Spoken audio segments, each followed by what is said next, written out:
Oh, hi, podcast listeners. There's many ways you can listen to the Real Nerds podcast. You can subscribe on iTunes. You can also subscribe on Stitcher Radio. You want to send us a Twitter message?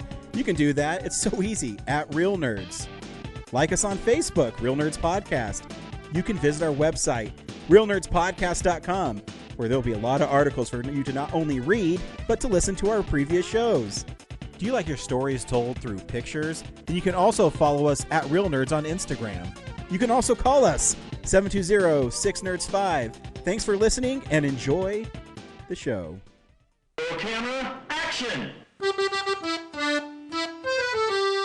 a real nerd knows who shot, and a real nerd can follow the plot, and a real nerd can... talk film! I'm sorry. Take it outside. Well, a real nerd knows who shot, and a real nerd can follow the plot, and a real nerd will give it all they got. Lights, camera, action! Real nerds. Welcome to Real Nerds Podcast, live at FanExpo 2025. I am Ryan, and I am joined by Kyle. Kyle, welcome to the show. Hey, thanks for having me. No, we're excited to have you here. I always forget because I get involved when I talk to people when they come by that we can sit down and talk on the show instead of, that's what we're here for. But we were talking about movies that we like, and I always like putting people on the spot right away when they sit down. Do you have a favorite movie? I do. My favorite movie is The Other Guys. It was the one with Will Ferrell and Mark Wahlberg.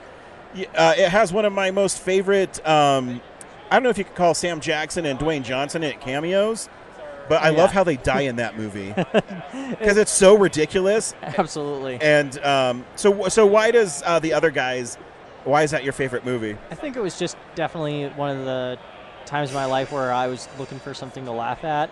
And, it still has, it's one of those movies for me where it does not stop being funny, even when we're rewatching it.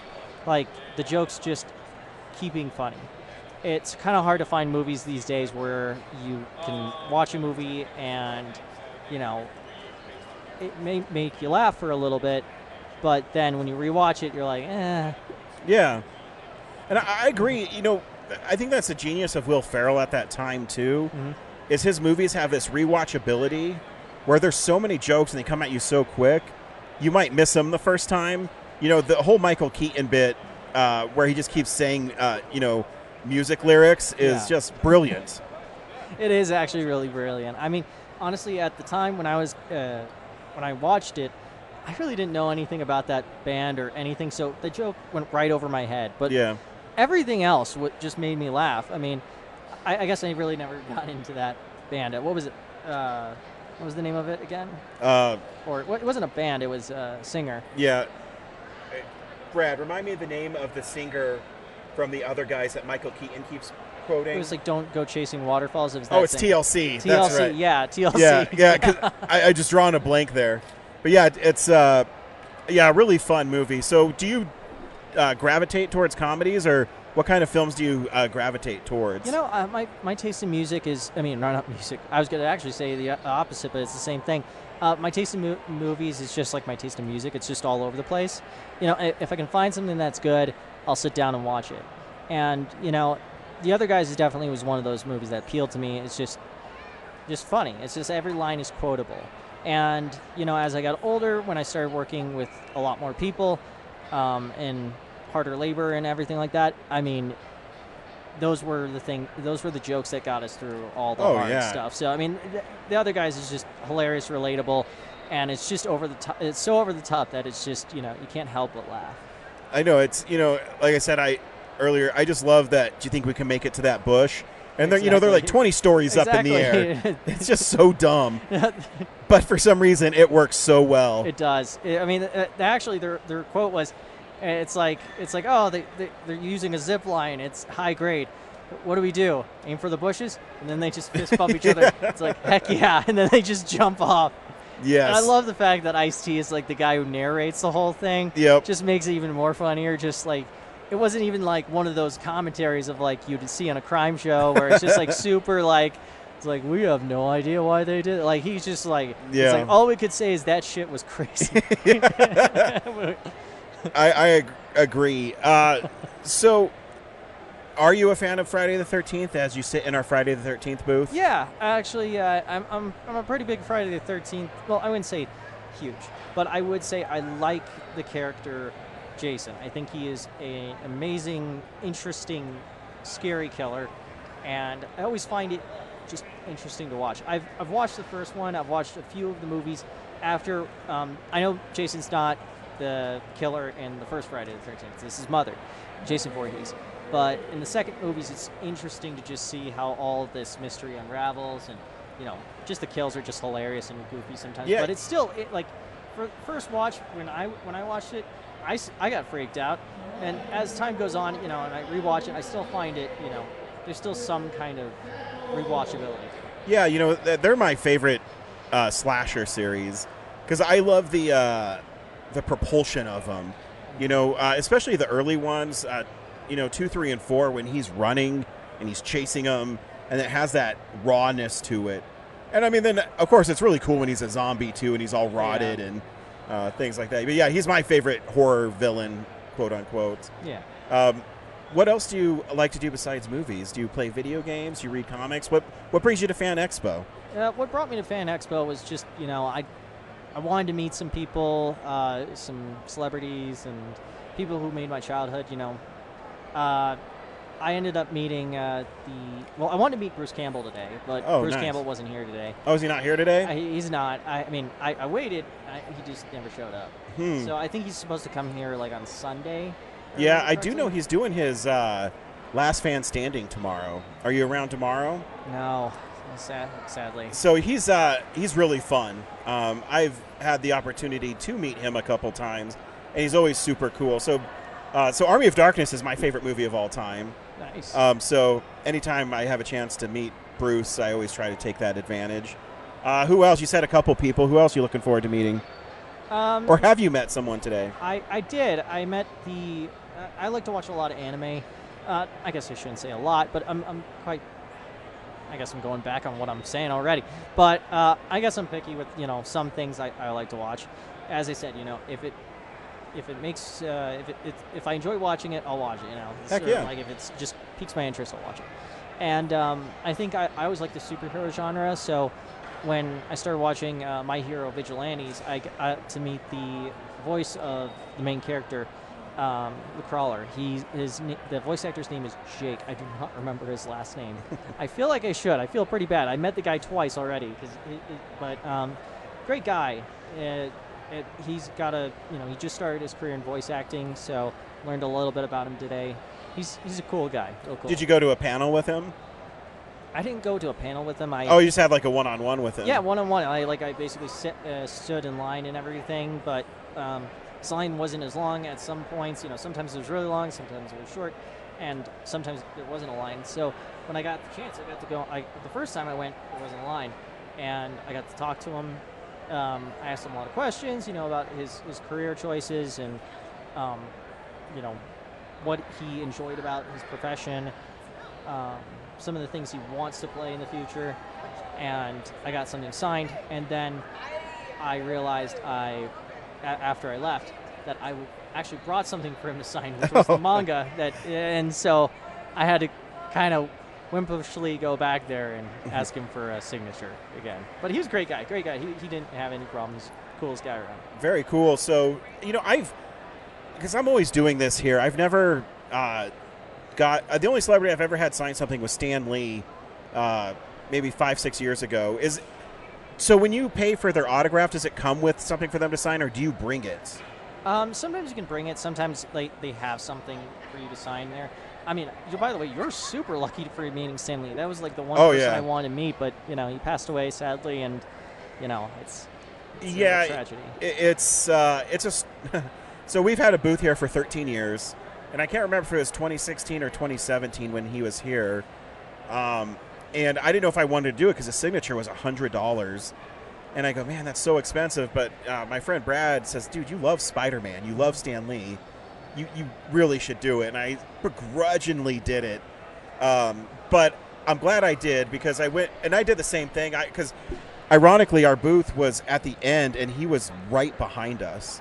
So on Sunday. Oh, really? Yeah. On Sunday, I looked and he only had like 2 or 3 people in his line. It was towards the end of the con. I said, this is the perfect time. So I went, I got like a comic from his booth that was just special for there. I went up to him. I says, hey, Stan, thanks for writing comics. Spider-Man means the world to me.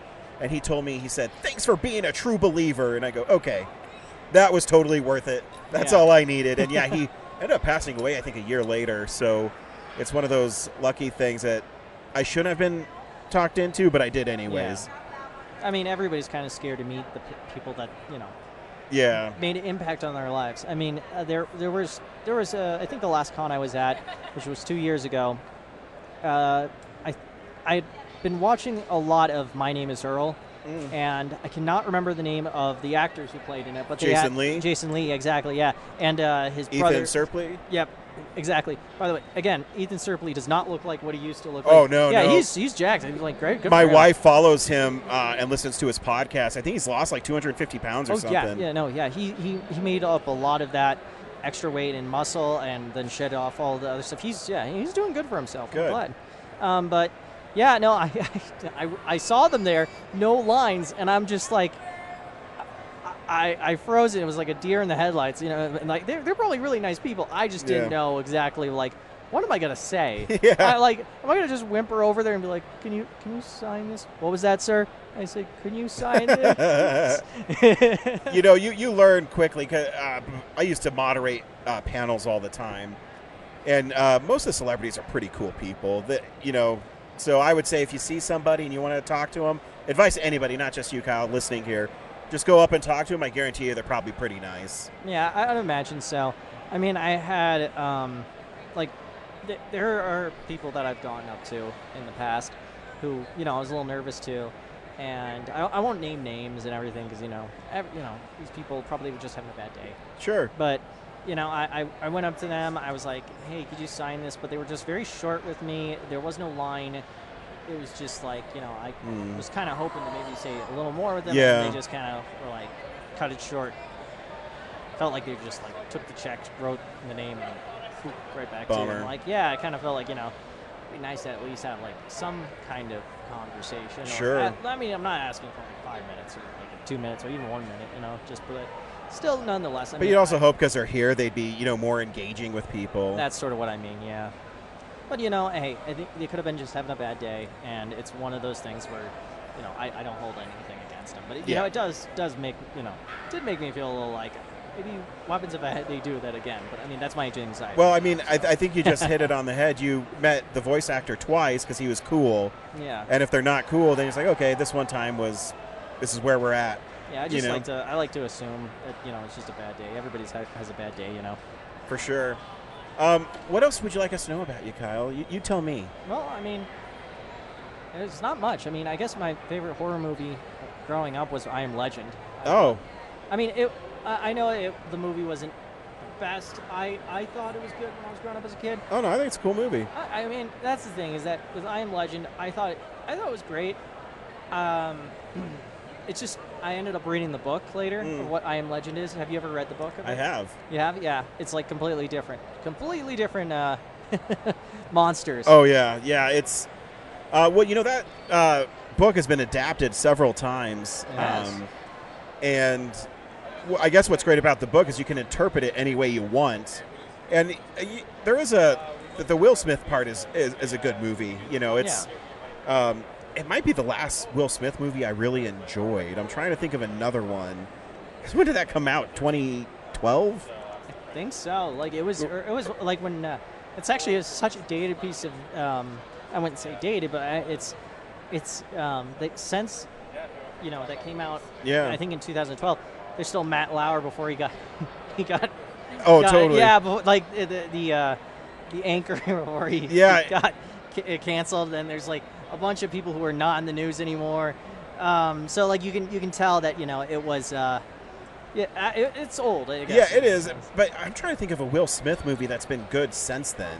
You know, I'm struggling to think of one too. It's nothing against. Well, I'm not the biggest Will Smith fan. Yeah. But when he does movies like that, where you actually kind of sympathize with him, I like him in that movie because he's a little more rugged. And yeah, I mean, I think the monsters in it are pretty terrifying. They are. And I don't know if you've seen the Blu-ray has that alternate ending that's really good. Yeah, I heard they're trying to make the second a second movie to it, but keep Will Smith alive in it. Like basically base it off of the ending that they had in the what do you call it? In the Blu-ray. Yeah. Yeah. So which seems like I don't know if 100% of this is true. That's what I've been told, and I thought I've seen some stuff about it. But I mean, if that's the case, that's a really bad move because I think everybody's going to be really confused. Any moviegoer who watches the first movie and has no idea about the... You'd probably have to integrate people into the movie and show the ending again of how you wanted it to be so people don't come in with the expectations of what they saw, if that makes any sense, if you can follow my logic. No, I think I can follow your logic. Right. Like instead of him dying, like they start the movie off where he actually is, yeah, exactly, opening up the doors and giving the person back. Which I mean, honestly, I don't know where you really go from there because if I'm just thinking about it, like all those monsters or whatever they are, they're not human anymore. Decide to just leave them alone at that point. So, sorry, you're good. What exactly is the future there? Because I can't see any more conflict between either Will Smith and the mom and the daughter. I mean, the mom and the son. Or is it the mom and the son? I can't remember. I just can't see those guys wanting to cross paths with those same monsters again, or being thinking that they need to get into the territory again. I'd imagine that'd be the lazy way of doing it. But I mean, honestly, it just seems like there's an understanding at the end of the movie, at that ending, that stay away. Yeah, I think that, and I think the movie kind of ends where it should, and absolutely, it doesn't really need a sequel. But what do we know? We're not there making decisions, We're not struggling for another $500 million. Yeah, exactly. Think of those poor movies. Kyle, thanks for stopping by. Hey, no problem. It was a really fun interview. And have fun at you said you're here on Sunday? Yeah. Sweet. So if you're here and you want to say hi again, we'll be here. I'd love to. Great. Right. Great. I said great. What is great? He can't even hear me. He doesn't know what I'm talking about. I can say anything right now. Like you're a complete tool. Thanks, Kyle. Well, a real nerd knows who shot. A real nerd can follow the plot. And a real nerd will give it all they got. Lights, camera, action. Real nerds.